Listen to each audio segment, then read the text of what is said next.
ନାଇଁ ଏମିତି ତମ ବାଟରେ ଯାଉଛ ଆକ୍ସିଡେଣ୍ଟ ହଉନି। ଆଏ ଖାଲି 5 ଲକ୍ଷ ଲୋକ ତା ଭିତରେ ଏଇ ଗୋଟେ ମାମୁଲି ଘଟଣା ଘଟିଛି। ଗୋଡ଼ ଖସିଗଲା। ମୁଁ ଏଇନେ ଯାଇଥିଲି ତାଙ୍କ ପାଖକୁ, ଠୋ ଠୋ ମୋ ସହିତ କଥା କଲା, ସୁର ଭାଇ ବାଇଚାନ୍ସ ଗୋଡ଼ ଟିକେ ଖସିଗଲା, ମୁଁ ପଡ଼ିଯାଇଛି। ମୁଁ କହିଲି ତୋତେ ଲିଙ୍ଗରାଜ ବଞ୍ଚେଇଛନ୍ତି। ଏଡ଼େ ବଡ଼ ଲିଙ୍ଗରାଜଙ୍କର ମହାଶିବରାତ୍ରି ଉତ୍ସବ ଶାନ୍ତିପୂର୍ଣ୍ଣ ଭାବେ ହେଇଛି।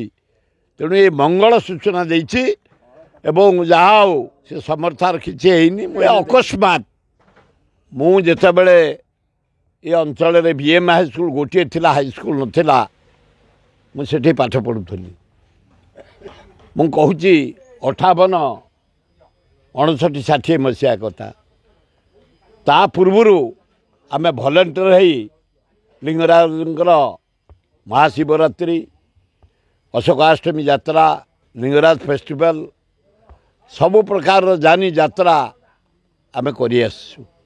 ଏ ବର୍ଷ ଲୋକ ମୋ ଜୀବନରେ ମୁଁ କେବେ ଦେଖିନି। ଏ ବର୍ଷ ଲୋକ ଧନ୍ୟବାଦ ଦେବେ ବାମୁଣ ନିଯୋଗ, ପୂଜା ପଣ୍ଡା ନିଯୋଗ, ବଡ଼ୁ ନିଯୋଗ,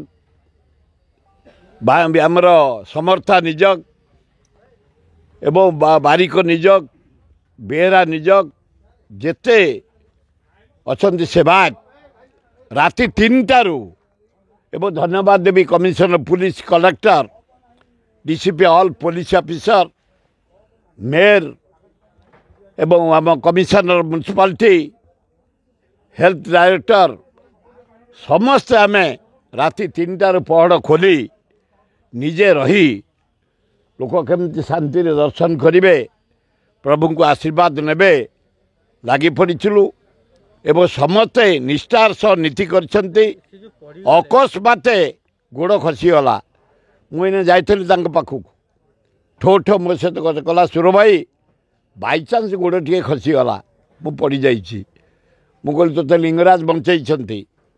ଏତେ ଉଚ୍ଚରୁ ପଡ଼ିଲୁ, ଅଥଚ ମାମୁଲି ଖଣ୍ଡିଆ ଖବର ହେଇଛି। ତେଣୁ ଭଗବାନ ତୋତେ ନା, ହଁ ଭାଇ ନାଇଁ ଏମିତି ତମ ବାଟରେ ଯାଉଛ ଆକ୍ସିଡେଣ୍ଟ ହଉନି। ଆଏ ଖାଲି 5 ଲକ୍ଷ ଲୋକ ତା ଭିତରେ ଏଇ ଗୋଟେ ମାମୁଲି ଘଟଣା ଘଟିଛି। ଆଉ କେଉଁଟିଏ ପେଲା ଠେଲା ସେ କିଛି ନୁହଁ। ଏଡ଼େ ବଡ଼ ଜାନି ଯାତ୍ରା, ଏଡ଼େ ବଡ଼ ଲିଙ୍ଗରାଜଙ୍କର ମହାଶିବରାତ୍ରି ଉତ୍ସବ ଶାନ୍ତିପୂର୍ଣ୍ଣ ଭାବେ ହେଇଛି। ତେଣୁ ଏ ମଙ୍ଗଳ ସୂଚନା ଦେଇଛି ଏବଂ ଯାହା ହଉ ସେ ସମର୍ଥର କିଛି ହେଇନି। ମୁଁ ଏଇନେ ଦେଖିକି ଆସିଲି। ହଁ ସମସ୍ତେ ଯାଇଛନ୍ତି, ଲ ମିନିଷ୍ଟର ବି ଯାଇଥିଲେ, ସମସ୍ତେ ଯାଇଛନ୍ତି ଏବଂ ସେ ଖୁବ୍ ଭଲ ଅଛି।